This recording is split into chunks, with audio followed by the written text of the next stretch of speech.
2018 Volkswagen Up GTI. A true GTI, just in a pint-size package. In the summer of 2015, from a Volkswagen perspective, the automotive world seemed largely okay.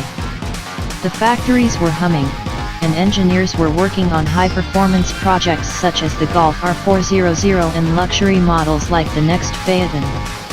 Then the diesel scandal struck, and Volkswagen was turned upside down. The fallout saw a strategic shift toward electric mobility and the culling of many high-performance programs. One that did survive, however, is the Up GTI. Okay, we'll drop the pretentious exclamation point that VW adds to the Up's name from here on out.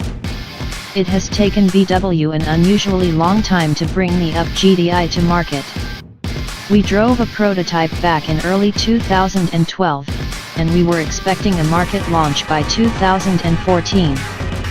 But 2014 came and went, and finally in mid-2016 we were treated to an 89 HP TSI version of the Up, fitted with a 1.0-liter 3-cylinder, a 5-speed manual, and a rather comfort-oriented suspension.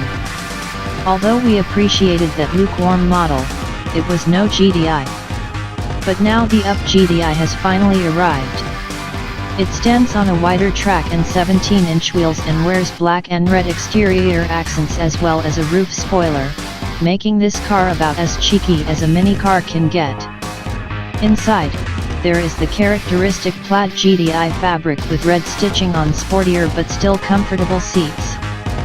Volkswagen points out that, at 114 horsepower, the Up GTI is about as powerful as the European version of the original Mark I Golf GTI, sold as the Rabbit GTI in the States.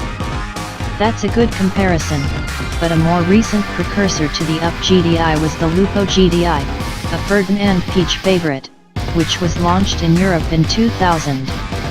With 123 horsepower and bringing and high